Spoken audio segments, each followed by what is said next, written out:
প্রিয় দর্শক, নিশ্চয়ই আমরা এক বাক্যে এই কথা সবাই স্বীকার করব যে দেশের যে কোনো জাতীয় সংকটে, মহাসংকটে আজ অবধি কোনো রাজনৈতিক দলের মধ্যে জাতীয় ঐকমত্য সৃষ্টির জন্য সবাইকে নিয়ে বসার যে মানসিকতা, উদারতা, সেটি কোনো রাজনৈতিক দলের মধ্যে আজ অবধি তৈরি হয়নি। তেমনি ভারতের যে রাজনৈতিক এজেন্ডা, সাম্প্রদায়িক উস্কানি দেওয়ার জন্য, সাম্প্রদায়িক বিশৃঙ্খলা সৃষ্টি করার জন্য এদেশে তাদের নানান ধরনের পদক্ষেপ, তার বিরুদ্ধে জাতীয় ঐকমত্য সৃষ্টির জন্য বর্তমান অন্তর্বর্তী সরকারও কোনো ধরনের উদারতার পরিচয় দিতে পারেনি, কোনো ধরনের মানসিকতাও তারা আমাদের সামনে তুলে ধরতে পারেনি। গত কয়েকদিনে ভারতের যে কর্মকাণ্ড, সেগুলোর বিরুদ্ধে জাতীয় ঐকমত্য সৃষ্টির মাধ্যমে যে নানান ধরনের বৈঠক হলো, বরং তার মধ্য দিয়ে আমরা দেখলাম জাতীয় ঐকমত্য সৃষ্টির বদলে জাতীয় বিভেদ সৃষ্টি করা হয়েছে। অলরেডি শুরু হয়ে গেছে। আমরা যদি কয়েকটি বিষয় নিয়ে ছোট ছোট করে আলোচনা করি, স্পষ্ট হয়ে উঠবে। প্রথমেই বলি যে ধর্মীয় যে নেতাদের ডাকা হয়েছে সাম্প্রদায়িক সম্প্রীতির সৃষ্টির জন্য, সেখানে অনেকগুলো প্রশ্ন উঠেছে। প্রথমত মুসলমানদের নেতৃত্ব দেওয়ার মতন যাদেরকে ডাকা হয়েছে, তারা কি দেশের সব মুসলমানকে নেতৃত্ব দেওয়ার মতন সেই যোগ্যতা কিংবা বিতর্কের বাইরে থেকে তারা সেই যোগ্যতা রাখে কিনা, আমি সেই বিষয়টি বলতে চাচ্ছি। আচ্ছা, আমি এটি বাদ দিলাম। অন্য সম্প্রদায়ের সঙ্গে, অন্যান্য ধর্মীয় সম্প্রদায়ের সঙ্গেই তো ঐক্য গড়ে তুলতে হবে। তাদের প্রতিনিধি হিসেবে কাকে ডাকা হয়েছে? রমনা হরিচাঁদ মন্দিরের সহ সম্পাদক অবিনাশ মিত্র। আচ্ছা, বুদ্ধিস্ট ফেডারেশনের সাধারণ সম্পাদক ভিক্ষু সুনন্দ প্রিয়কে। তারা কি যার যার কমিউনিটিকে নেতৃত্ব দেওয়ার মতো বা রিপ্রেজেন্টেটিভ হওয়ার মতন বিতর্কের বাইরে থেকে কোনো নেতৃত্ব দেওয়ার মতো কোনো যোগ্যতা রাখে? নিশ্চয় না। বিশেষ করে হিন্দু কমিউনিটি, বৌদ্ধ কমিউনিটি, খ্রিস্টান কমিউনিটির প্রতিনিধিত্ব যারা করতে পারে, তার মধ্যে তো রয়েছে পূজা উদযাপন পরিষদ হিন্দুদের পক্ষ থেকে, অথবা হিন্দু বৌদ্ধ খ্রিস্টান পরিষদের ঐক্য পরিষদের কাউকে ডাকা হয়েছে এই বৈঠকে? ডাকা হয়নি। কেন ডাকা হয়নি?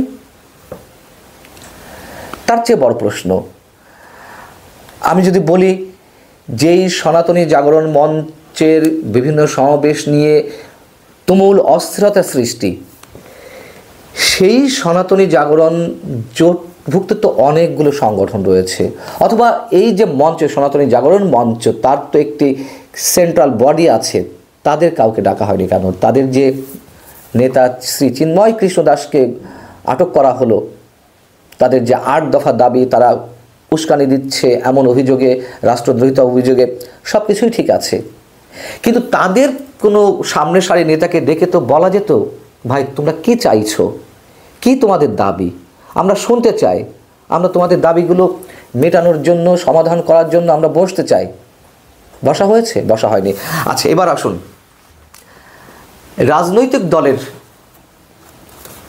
রাজনৈতিক যে দলগুলো বৈঠকগুলোতে অংশ নিয়েছে প্রধান উপদেষ্টার সঙ্গে, তার মধ্যে কারা রয়েছে? বিএনপি রয়েছে, বিএনপি সমমনা বিভিন্ন রাজনৈতিক দল রয়েছে, বিপ্লবী ওয়ার্কার্স পার্টি রয়েছে, গণ অধিকার পরিষদ ইত্যাদি ইত্যাদি।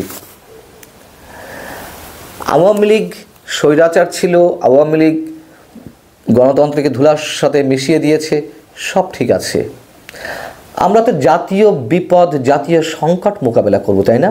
আওয়ামী লীগের মতন যারা দেশের প্রায় 1/3 কিংবা 1/3-এরও বেশি, অর্ধেকের কাছাকাছি জনগোষ্ঠীর প্রতিনিধিত্ব করে, তাদেরকে বাদ দিয়ে কিভাবে ঐক্য হয়? যে প্রশ্নটি আমরা হিন্দু বৌদ্ধ খ্রিস্টান ঐক্য পরিষদের ক্ষেত্রে তুলি, যে মুসলমানদেরকে বাদ দিয়ে কিভাবে হিন্দু বৌদ্ধ খ্রিস্টান ঐক্য করে।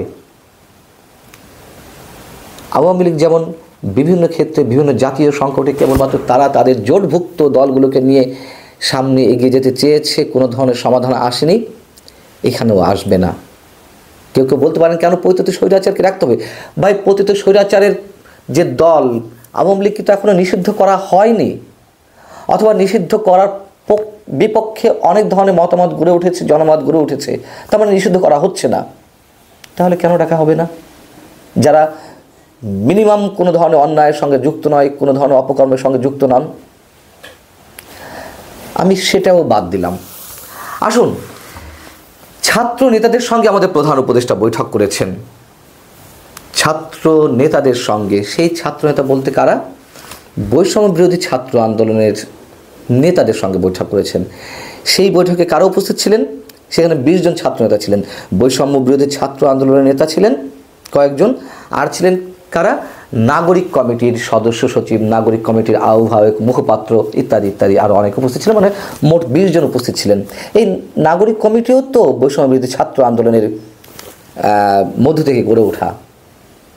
আর সব ছাত্র সংগঠন, ছাত্র দল, ছাত্র ইউনিয়ন, ছাত্র মৈত্রী, ছাত্র ফেডারেশন, তাদেরকে ডাকা হয়নি বিধায় তারা আলাদা বৈঠক করেছে এই সংকট মোকাবেলার জন্য। মঙ্গলবার বৈষম্য বিরোধী ছাত্র আন্দোলন নাগরিক কমিটির ছাত্র নেতাদের সঙ্গে বৈঠক করেছেন প্রধান উপদেষ্টা, আর বুধবার ছাত্র দল, ছাত্র ফেডারেশন, ছাত্র ইউনিয়ন, সমাজতান্ত্রিক ছাত্র ফ্রন্ট, এরকম 28টি ছাত্র সংগঠন মতবিনিময় করেছে। তার মানে কি বোঝা যাচ্ছে বিভক্তির রেখা কোথায় গিয়ে স্পষ্ট হচ্ছে?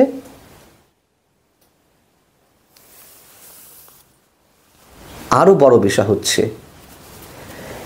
জাতীয় ঐক্য সৃষ্টির নামে জাতীয় সরকার গঠনের কথা বলা হচ্ছে।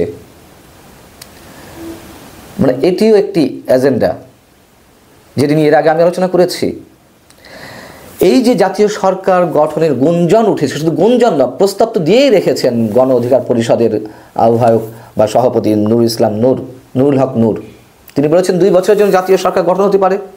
তিনি বলেছেন 6 মাসের জন্য সব ধরনের সমাবেশ নিষিদ্ধ করা যেতে পারে। এই প্রস্তাব প্রধান উপদেষ্টার কাছে দিয়েছেন। মানে কত ভয়ঙ্কর একটি এজেন্ডা বাস্তবায়ন হতে যাচ্ছে বা বাস্তবায়নের পথে আমরা কি কল্পনা করতে পারি? জরুরি অবস্থার মতো অবস্থা তারা চাইছে। এবং বিএনপি পক্ষ থেকে স্পষ্ট করে বলে দেওয়া হয়েছে জাতীয় ঐক্যমত্যের সঙ্গে তারা একমত, কিন্তু জাতীয় সরকার গঠনের ক্ষেত্রে তারা কোনো অবস্থাতেই একমত পোষণ করছে না। তার কারণ এটি করতে গেলে নির্বাচন বিলম্বিত হবে। এ কথা আমি আপনাদেরকে জানিয়েছি বা আপনারা শুনেছেন। কিন্তু ডক্টর মঈন খান খুব সিগনিফিক্যান্টলি একটা কথা বলেছেন, জাতীয় ঐক্যমত্য অবশ্যই দরকার, কিন্তু জাতীয় ঐক্যমত্য গঠন করতে গিয়ে যদি বাকশালের মতন অবস্থা তৈরি হয়, সেটি আদতে কোনো সমাধান ডেকে নিয়ে আসবে না। বাকশাল সম্পর্কে আমরা জানি যে আওয়ামী লীগের নেতৃত্বে একটা আমব্রেলার নিচে সব রাজনৈতিক দলকে তিনি একত্রিত করতে চেয়েছিলেন। আদতে তিনি আওয়ামী লীগকে প্রতিষ্ঠা করতে চেয়েছিলেন এবং কেউ যাতে বিরোধিতা করতে না পারে। ডক্টর মঈন খান সেই কথাই মনে করিয়ে দিয়েছেন যে এটা যেন বাকশাল না হয়। ডক্টর মোহাম্মদ ইউনূস জাতীয় ঐক্যের নামে তার নেতৃত্বে সবাইকে নিয়ে একটি সরকার গঠন করবে, সেটি হওয়ার কোনো সুযোগ নেই। আর বাকশালে তো কম বেশি সব দলকেই অন্তর্ভুক্ত করার চেষ্টা ছিল বঙ্গবন্ধুর। এখানে আওয়ামী লীগ বা আওয়ামী লীগ মনোভাবাপন্ন আরও যে 15-20টি রাজনৈতিক দল আছে, তাদেরকে বাদ দিয়ে তিনি ঐক্যমত্য সৃষ্টির চেষ্টা করছেন। এ কথা স্পষ্ট, শুনতে খারাপ লাগতে পারে। ভারত বিরোধী যে ঐক্যমত্য সৃষ্টির চেষ্টা করা হচ্ছে, আমরা সেটিকে সাধুবাদ জানাই। কিন্তু যে প্রক্রিয়ায় ঐক্যমত্য সৃষ্টি করার চেষ্টা করা হচ্ছে, সেটি কোনো ফল বয়ে আনবে না, বরং এর মধ্যে আমরা স্পষ্টত বিভাজনের রেখা দেখলাম। এবং বিভাজন যে কোনো দেশকে, যে কোনো জাতিকে কোন দিকে নিয়ে যেতে পারে, তার অভিজ্ঞতা আমাদের কম বেশি অবশ্যই অনেক ক্ষেত্রেই রয়েছে। আল্লাহ হাফিজ, ভালো থাকুন সবাই।